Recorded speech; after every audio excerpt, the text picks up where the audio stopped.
അറബികളോ സഹാബകളോ ആരെങ്കിലും ഏതെങ്കിലും ഒരു അറബി പെണ്ണിനെ പിടിച്ച് ഇദ്ദേഹത്തിന് കെട്ടിച്ചു കൊടുത്തിരുന്നെങ്കിൽ നടന്നുപോയി. മാത്രമല്ല മുഹമ്മദ് വേറൊരു അറ്റ പണിയും ചെയ്ത് ഈ ലാത്ത ഹുസൈൻ മനാത്തയായിട്ടുള്ള ബന്ധം മുഹമ്മദ് അള്ളാഹെ കൊണ്ട് ഒഴിപ്പിച്ചു കളഞ്ഞു.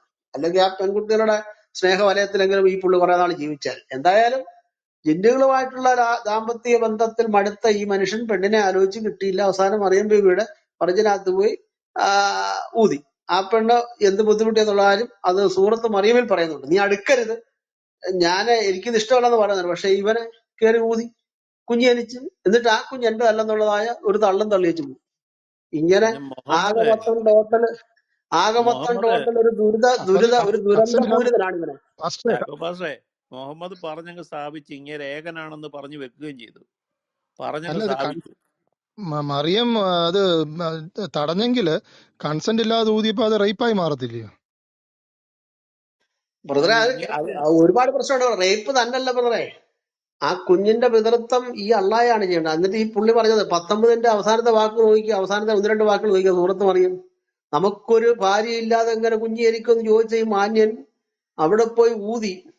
ഇനി ഊതിയപ്പം കുഞ്ഞിനെ ജനിക്കാനായിട്ട് വായിക്കൂടെ ശുക്ലമാണോ ചാടിയെന്നുള്ള കാര്യം ഇവരാ പറയേണ്ടത്. മനസ്സിലായോ? സാധാരണ ഇങ്ങനെയല്ല ജനിക്കുന്ന, അണ്ടബീജ സങ്കലനത്തിലൂടെ അല്ലേ. അപ്പൊ ഇത് വായിലാണ് ഈ പുള്ളിയുടെ എന്നുള്ള കാര്യം ഇവര് പറയണം.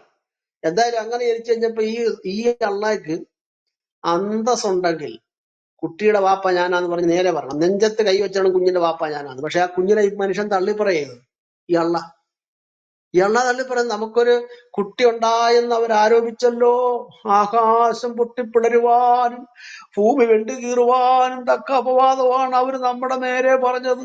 നമുക്കൊരു കുട്ടിയെ ജനിപ്പിക്കുന്നത് സാധ്യമല്ല. കണ്ടോ പകൽമാന്യൻ.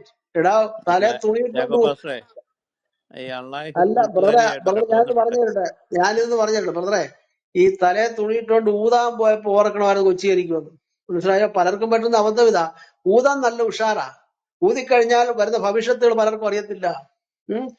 കഴിഞ്ഞിടെ നമ്മൾ കണ്ടല്ലോ, ഒരു കുഞ്ഞിനെ 4ാം നിലയുടെ മുകളിൽ നിന്നുകൊണ്ട് ഒരു യുവതി എടുത്ത് ദൂരേക്കെറിഞ്ഞ് റോഡിൽ വന്ന് വീണ്. അന്വേഷിച്ചപ്പോഴത്തേന് അവിഹിതത്തിലൂടെ ജനിച്ച കുഞ്ഞാണ്. കണ്ടോ? അപ്പൊ അങ്ങനെയുള്ളതായ പരിപാടിക്ക് പോകുന്നവർ ഓർക്കണം, ബൂത്തിന് പോയ കുഞ്ഞുണ്ടാകും. അങ്ങനെ ചിന്തിക്കാതെ വകതിരിവില്ലാതെ ഊതാൻ പോയിട്ടല്ലേ കൊച്ചി ജനിച്ചത്. എന്നിട്ട് പറയുക നമുക്കൊരു കുഞ്ഞുണ്ടാകുന്നവരെ പറഞ്ഞ് ആരോപിച്ചല്ലോ എന്ന് പറഞ്ഞ് ഈ പുള്ളി നെഞ്ചത്തടിച്ച് കരയുക. അട്ടറിയൊക്കെ പോകാതെ പിടിച്ചു നിർത്തി കുനിച്ചു നിർത്തി മുട്ടുകാർ കയറ്റണം. നീ കാണിച്ചത് മറ്റേ പണിയാ, കൊച്ചിന്റെ വാപ്പ നീയാന്ന് പറഞ്ഞ് ഏൽപ്പിക്കണമായിരുന്നു. പറഞ്ഞു മനസ്സിലായോ? പക്ഷെ അതിനുള്ള തന്നെയുള്ളത് അവർക്കാർക്കും ഉണ്ട്. അപ്പൊ ഇത്തരത്തിലുള്ളതായ വലിയ സങ്കീർണത നിറഞ്ഞ കേസ് കെട്ടി ഈ അള്ളാഹയുടെ തലമണ്ടയ്ക്ക് ഉണ്ട് സഹോദരന്മാരെ. അതുകൊണ്ടൊക്കെ തന്നെ ഈ മുസ്ലിങ്ങൾ തന്നെ ഈ അള്ളാഹയെ തള്ളിപ്പറഞ്ഞ് പുറത്തു വരുന്നത്. ഇത് വെറും അവിഞ്ഞ കേസ് കേട്ടാന്ന് അവർക്ക് തോന്നി തുടങ്ങി. ഒരു ദൈവത്തെ കുറിച്ച് ഇങ്ങനെ എഴുതി വെച്ചേക്കുന്നത്. ജാക്കോബാസ് ഈ പറയുന്നൊക്കെ കേട്ടിട്ടാന്ന് തോന്നുന്നു ഒരു കൂട്ടുകാരിയും കൊണ്ട് ഒരാൾ കേറി വന്നിട്ടുണ്ട് അള്ളാഹിക്ക് വേണ്ടി. മെഹബൂബ എന്നാണ്ട്? നല്ല സുഖം. അവിടെ അല്ലേ വേറെ റൂം പെന്തോ ഇസ്ലാം ഐക്യം എന്ന് പറഞ്ഞിട്ട് റൂമോടുണ്ടല്ലോ, അതെന്താ അങ്ങനെ? നിങ്ങൾക്ക് എന്താ ഐക്യമുള്ള ഇസ്ലാമുമായിട്ട്? അതാ മനസ്സിലാകാത്തത്. അതെന്തുകൊണ്ടാണ് കുറിവായി? പറയാം. ഇസ്മായിൽ ഹനിയ എന്ന് പറഞ്ഞത് അറിയാമല്ലോ. അദ്ദേഹം ഹമാസിന്റെ തലവനായിരുന്നു. അമേരിക്ക അദ്ദേഹത്തിന്റെ തലയ്ക്ക് വലിയ എമൗണ്ട് പറഞ്ഞതാ. മാത്രമല്ല ഒക്ടോബർ മാസത്തിൽ ഈ ഇസ്രായേലിലേക്ക് അരച്ചു കയറി 1000-ൽ അധികം വരുന്ന കുഞ്ഞുങ്ങൾ ഉൾപ്പെടെ ഉള്ളതായ യഹൂദന്മാരെ കൂട്ടക്കൊല നടത്തിയതിന്റെ തല അദ്ദേഹമാണ്, ശിരസ് അദ്ദേഹമാണ്. അദ്ദേഹത്തിന്റെ 62 വയസ്സുള്ള അദ്ദേഹത്തിന്റെ തലയിൽ ഉദിച്ചതാണ് ഈ തകർക്കൽ പരിപാടി. അന്നേ നെഹന്യാഹു പറഞ്ഞ് ഇവനെ പൊരിക്കുമെന്ന് പറഞ്ഞു. മനസ്സിലായോ? അപ്പം ഞങ്ങൾ ഇവിടെ ഇട്ടേക്കുന്നത് പുള്ളിക്കാരൻ എത്രയും പെട്ടെന്ന് ഹൂറിപ്പെണ്ണുങ്ങൾ എടുത്തി പോയല്ലോ. രക്തസാക്ഷി മരണം വരിക്കുന്നവന് 72 ഹൂറികളെ കൊടുക്കാന്ന മുഹമ്മദ് പറയുന്നത്.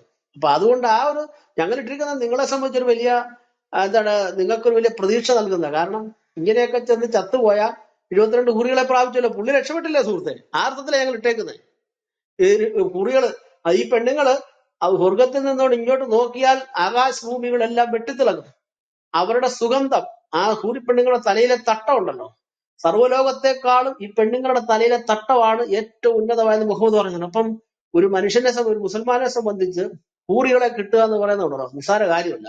അപ്പൊ ഇസ്മയിൽ ഹനിയ എന്ന് പറയുന്ന മനുഷ്യനെ ഇസ്രായേലിലെ പട്ടാളക്കാര്, അല്ലെങ്കിൽ ഇസ്രായേൽ ആയിരിക്കാം, ഔദ്യോഗികമായിട്ട് പറഞ്ഞിട്ടില്ല, ഇറാൻ പോലും അറിയത്തില്ല ആരാ വന്ന് കുത്തിക്കൊന്നു, ആരാ അടിച്ചു മരിച്ചുപോയെന്ന് പറഞ്ഞു, അവർക്കൊരു പിടിയില്ല. ഏതായാലും ഇദ്ദേഹത്തെ കാലപുരിക്കുള്ളിൽ അയച്ചവരും നല്ല പണി ചെയ്തേക്കുന്നത്. എത്രയോ വേഗം പുള്ളി അവിടെ ചെന്ന് ഇപ്പൊ ഊരുപെണ്ണുങ്ങളുമായിട്ട് ഡിങ്കോലാഫിയുടെ മിനിസ്ട്രി ഇപ്പൊ ആരംഭിച്ചിട്ടുണ്ട്. അതിനുവേണ്ടി ഞങ്ങൾ ഇട്ടേക്കുന്നത്, അല്ല മറ്റൊന്നും കൊണ്ടല്ല, നിങ്ങളെ ആക്ഷേപിക്കാനല്ല. പുള്ളിക്കൊരു നല്ല സാധ്യത ഈ ഇസ്രായേൽ കൊടുത്തു, അത്രേ ഉള്ളു കാര്യം. അല്ല, അതിന്റെ അകത്ത് ഒരു സംശയം ഉണ്ടായിരുന്നു ചാക്കോ പാസ്റ്റർ. അല്ല അത് ചാക്കോ പാസ്റ്ററെ, വേറൊരാളൂടെ അവിടെ സംശയം. ചെന്നിട്ടുണ്ട്. ഹിസ്ബുള്ളയുടെ ഒരു വലിയ നേതാവും കൂടെ ചെന്നിട്ടുണ്ട്, ഫഹദ് ഷുക്കൂർ എന്നും പറഞ്ഞൊരു തലവൻ. അങ്ങ് ഇപ്പൊ രണ്ടും കൂടെ ഒരുമിച്ച് ഒരു മുറിക്കകത്തായിരിക്കും, അല്ല രണ്ട് മുറിക്കകത്തായിരിക്കും. രണ്ടെണ്ണത്തിനെ അങ്ങോട്ട് വിട്ടിട്ടുണ്ട്. അപ്പൊ ഇനിയും പലരും പോവും. മെഹബൂബിന്റെ പിതാവിന് ഇതൊന്നും ചെയ്യാൻ പറ്റുന്നില്ല. ഈ അള്ളാഹു തള്ളിക്കൊണ്ട് അവിടെ ഇരിക്കുന്നുണ്ടല്ലോ. ഒന്നുമില്ലെങ്കിൽ അള്ളാഹുവിന് വേണ്ടിയുള്ള യുദ്ധമല്ലേ നടത്തുന്നത്? അള്ളാഹുവിന് വേണ്ടിയാണല്ലോ ഈ നിരപരാധികളെ കൊല്ലുന്നത്. നിങ്ങളുടെ ഈ ഈ ഈ ഭീകരവാദികൾ മുഴുവൻ, ഈ സ്വന്തം രാജ്യത്തിന് ഹിസ്ബുള്ളയും വേണ്ടി ജീവൻ ഹമാസും, കൊടുക്കല്ലേ? രാജ്യവും കോപ്പമൊന്നുമല്ല, ഹമാസും എല്ലാം ഇസ്ലാമിക തീവ്രവാദം. സ്വന്തം രാജ്യത്തിന് ഇസ്ലാമിക വേണ്ടിയിട്ടാണ് ജീവൻ തീവ്രവാദം കൊടുത്തത്. ഉണ്ടായിരുന്നു. ഒരു കാര്യം പറയുന്നതിനിടയ്ക്ക് വർത്താനം പറയരുത് കേട്ടോ. മെഹബൂബ് ഇസ്ലാമിക മെഹബൂബ് തീവ്രവാദം. ഇടപെടാതെ, മെഹബൂബ് സംസാരിക്കാതെ, ഒരാൾ സംസാരിക്കുന്നതിനിടയ്ക്ക് സംസാരിക്കാതെ, പ്ലീസ് മെഹബൂബ് നിർത്തുക. സംസാരിക്കരുത്. ഓക്കെ, ഐ മീൻ പേരിട്ട് വിളിച്ചില്ല എടുത്ത് ചാക്കോ എടുത്ത് ഭായി, അതുകൊണ്ട് ദൂരോട്ട് പറഞ്ഞ. എടുത്ത് ഞാൻ തറയെ കളിമ്പുണ്ടായിരുന്നു കേട്ടോ. എന്തായാലും എടുത്ത് കളഞ്ഞു, തീർത്തു. അള്ളാഹു, ഞാൻ ചോദിക്കുന്നതേ, നിങ്ങളുടെ അള്ളാഹു സർവ്വജ്ഞാനിയും മുഹമ്മദിന് വേണ്ടി ആയത്തിറക്കാനും പിന്നെ ഇങ്ങനെ ചുറ്റു പേപ്പർ കൊണ്ട് നിന്നൊരു സാധനമാണല്ലോ. ഈ അള്ളാഹുവിന്റെ ഖിലാഫത്ത് ഉണ്ടാക്കാൻ വേണ്ടി ലോകത്ത് മുഴുവൻ ഭീകരപ്രവർത്തനം നടന്ന ഈ ഭീകരവാദികളുടെ തല ഇസ്രായേൽ എന്ന് പറയുന്ന കാഫീറുകള് ഓരോ ദിവസവും എടുത്ത് അങ്ങോട്ട് കളയുമ്പോൾ നിങ്ങളുടെ അള്ളാഹു അവിടെ ചൊറിയും കുത്തിയിരിക്കുമെന്നു. അതൊന്ന് അറിയാൻ വേണ്ടി ചോദിക്കുക. അള്ളാഹു സർവ്വലോക സൃഷ്ടാവാണ്.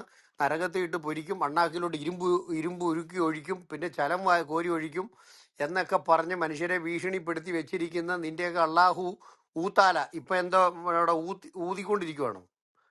അങ്ങേർക്ക് വറിസ്വാസ അതിനകത്ത് വേറെ കാര്യമുണ്ട്. വറിസ്വാസ പുള്ളിക്കാരനെ, അതായത് ഇതുവരെ ഈ നമ്മുടെ അള്ളാഹു എന്ന് പറ വർഗീസ് പാസ്റ്ററെ. ഒരു മിനിറ്റ് ഞങ്ങളുടെ അള്ളാഹുവോ? ഏതള്ളാഹു?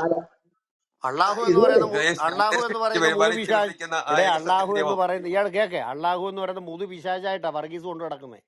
വർഗീസ് അള്ളാഹു നമ്മുടെ അല്ല, ഇയാളുടെ അള്ളാഹു ആണ്. ആ ഏകസത്യ ദൈവത്തെയാണ് അള്ളാഹു എന്ന് ഏകസത്യ വിളിക്കുന്നത് ദൈവമല്ല, വർഗീസ് ഭായി. അള്ളാഹു എന്ന് പറയുന്ന സാത്താനാണ്. ഇത് സെയ്റ്റൻ എന്ന് ഞങ്ങളുടെ ബൈബിളിൽ പറയുന്ന മുതുപിശാചാണ്. നിങ്ങൾ ഈ അള്ളാഹു ഉള്ളത്താഹുന്നോ അല്ല, നിങ്ങളെയും എന്നെയും അത് സൃഷ്ടിച്ച് പറഞ്ഞു പരിപാലിച്ചു നടക്കുന്നത്. കൊണ്ടിരിക്കുന്ന ഈ അപ്പൊ അതുകൊണ്ട് പ്രപഞ്ചം ഇയാൾ മുഴുവൻ മനസ്സിലാക്കേണ്ടത്, പരിപാലിച്ചുകൊണ്ടിരിക്കുന്ന ഞങ്ങൾ ഏകസത്യമാണ് ഒരിക്കലും അള്ളാഹു എന്ന് പിശാചിനെ പറയുന്നത്. ദൈവമായിട്ട് കൊണ്ടു നടക്കത്തില്ല. ഞങ്ങൾ കൊണ്ടു നടക്കുന്ന ദൈവത്തെയാണ്, സർവശക്തനായ ദൈവത്തെയാണ്, അല്ലാതെ അതെ, അള്ളാഹു ഏകസത്യ കൂത്താലയല്ല. ദൈവം. അള്ളാഹു എന്ന് ഒരു ദൈവം പറയുന്നത് തന്നെയാണ് എന്നെ സൃഷ്ടിച്ച് പിശാചാണ്. അത് പരിപാലിച്ചുകൊണ്ടിരിക്കുന്നത്. ഇയാൾക്ക് മനസ്സിലായില്ല. സത്യേക ദൈവമല്ല, സത്യേക പിശാച്. സത്യേക പിശാചാണ് അള്ളാഹു. ഏകസത്യമായ അല്ല ഞങ്ങൾ വിശ്വസിക്കുന്ന ദൈവവും നിങ്ങൾ വിശ്വസിക്കുന്ന ദൈവവും ഇയാൾ ഇനി എത്ര കാലം കിടന്ന് പറഞ്ഞാലും ഒന്നിച്ചാവിയല്ല. അത് താൻ മനസ്സിലാക്കുക. ഇവിടെ ഇരുട്ടും വെളിച്ചവും തമ്മിൽ എങ്ങനെ ഒന്നാവുന്നേ? ഈ ഇസ്ലാം എന്ന് പറയുന്ന തീട്ടക്കുഴി എങ്ങനെ സുഗന്ധവർഗമായിട്ട് വെളുപ്പിക്കാൻ പറ്റും, മണപ്പിക്കാൻ പറ്റും? നടക്കുകയല്ല. അതിനി ഇയാൾ ഇനിയും പിതാവാണ്, മച്ചാനാണ്, ചിറ്റപ്പനാണ്, കൊച്ചമ്മയാണ്, കൊച്ചപ്പനാണെന്ന് പറഞ്ഞാലും അള്ളാഹു ഊത്താല പിശാചാണെന്ന് ഞങ്ങൾ കൃത്യമായിട്ട് തെളിയിച്ചിട്ടുണ്ട്.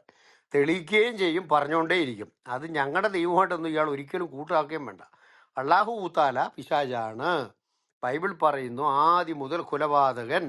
അങ്ങനെ മനുഷ്യന്റെ ജീവൻ എടുക്കാൻ വേണ്ടി വന്ന് ഒടുക്കത്തെ എന്ന് പറഞ്ഞാൽ മാനവജാതിയുടെ ഒടുക്കം കാണാൻ വേണ്ടി വന്ന ഒരു പൈശാചിക പ്രവാചകനിൽ പ്രവേശിച്ചിട്ട് അയാളിലൂടെ കൊല്ലുക എന്ന് പറഞ്ഞ് മനുഷ്യനെ ഇന്നും കൊല്ലാൻ വേണ്ടി ഏത് രാജ്യത്തെ എന്നാലും ആ രാജ്യത്തിന്റെ സമാധാനം കളയുന്ന മുതുപിശാചുക്കളുടെ കൂട്ടമായ ഇസ്ലാം എന്ന് പറയുന്ന പൈശാചിക മതത്തിന്റെ അണിയാണ് ഇയാള്. മനസ്സിലായോ? താൻ ഈ മെഹാബൂബുള്ള ആള്, മനസ്സിലായോ?